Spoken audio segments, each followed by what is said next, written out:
आज के इस विस्तृत विश्लेषण में हम ना एक बहुत ही भावुक और एक बेहद गहरे मेडिकल केस की पड़ताल करने वाले हैं। हाँ, और हमारे जो आज के स्रोत हैं वो एक 20 से 28 साल के युवा मरीज और एक काफी समझदार डॉक्टर के बीच की बातचीत पर आधारित हैं। राइट। और ये केस ना किसी बहुत करीबी की मृत्यु के बाद जो एक गहरा इमोशनल शॉक लगता है उससे पैदा हुए अजीबोगरीब लक्षणों पर केंद्रित है। मैं सोच रही थी कि कैसे अनकहा दुख ना हमारे शरीर को एकदम जकड़ लेता है। बिल्कुल।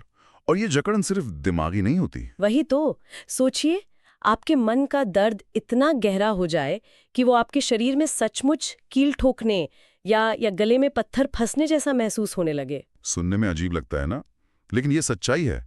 और ये समझना बहुत जरूरी है कि दुख हमेशा आंसुओं के रूप में ही बाहर नहीं आता। कभी-कभी ये बहुत ही अजीब मनोवैज्ञानिक रूप ले लेता है। हाँ, और इसी को हमारे स्रोत में मौन शोक या साइलेंट ग्रीफ कहा गया है। मुझे सबसे ज्यादा हैरानी इसी बात से हुई। ये मरीज बाहर से एकदम मजबूत दिखने की कोशिश कर रहा है। बिल्कुल। वो परिवार के साथ बैठकर हंस भी रहा है, लेकिन अकेले में जाकर छुपकर रोता है। और सबसे चौंकाने वाली बात जो सच में हैरान करती है वो ये कि जब कोई उसे सांत्वना देने आता है तो उसकी हालत सुधरने के बजाय और खराब हो जाती है। इसे एलेंस की नोट्स में बहुत अच्छे से समझाया गया है। उसमें लिखा है कि आप जितना उसे आराम देने की कोशिश करेंगे वो उतना ही बुरा महसूस करेगा। पर ऐसा क्यों? अगर कोई दुखी है और उसे कोई प्यार से गले लगाए तो उसे अच्छा लगना चाहिए ना। कोई प्यार या सांत्वना से चिड़चिड़ा कैसे हो सकता है? क्योंकि यहाँ पैराडॉक्सिकल इमोशंस यानी विरोधाभासी भावनाएं काम कर रही हैं। मरीज ने असल में अपने आंसुओं को रोकने के लिए एक बहुत मजबूत बांध बना लिया है। तो उसे वो बांध टूटने का डर रहता है। एकदम सही। जब कोई इसे हमदर्दी दिखाता है तो उसे लगता है कि वो अपना कंट्रोल खो देगा और सबके सामने टूट जाएगा। इसीलिए वो सांत्वना से दूर भागता है। बाप रे, वो अपनी भावनाओं के बीच फंस गया है। और जब इन उलझी हुई भावनाओं को बाहर निकलने का रास्ता नहीं मिलता तो मुझे लगता है वो शरीर पर प्रहार करती हैं। बिल्कुल।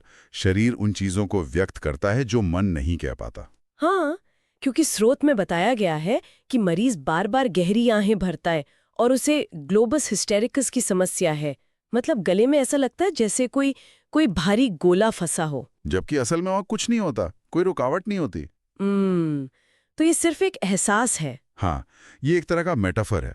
जैसे कोई बहुत कड़वी सच्चाई है जिसे वो निगल नहीं पा रहा, तो वो अटकावा दुखी गले में अटकावा गोला बन जाता है।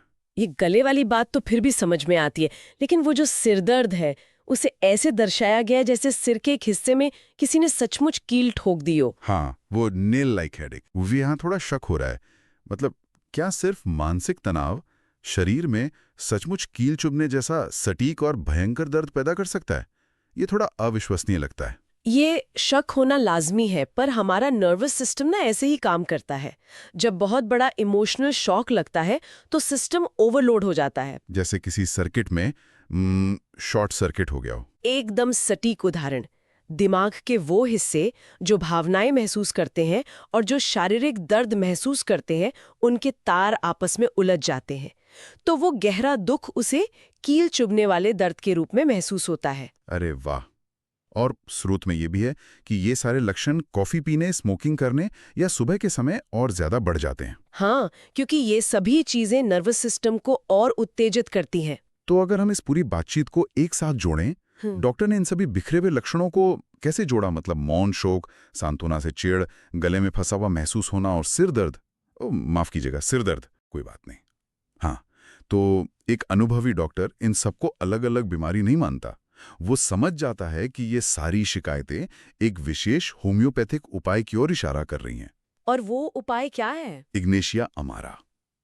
ये दवा खासतौर पर ऐसे ही गहरे दबे हुए शोक और इन अजीबोगरीब विरोधाभासी लक्षणों के लिए पहचानी जाती है। इग्नेशिया अमारा। सच में ये चर्चा हमें सिखाती है कि कैसे हमारा शरीर उन दुखों की गवाही देता है जिन्हें हम शब्दों में बयां नहीं कर पाते। बिल्कुल। मन और शरीर को हम कभी अलग करके नहीं देख सकते। सही कहा।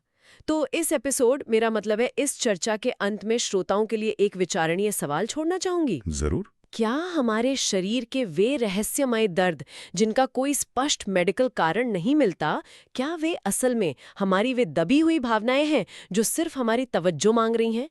इस बारे में जरूर सोचिएगा।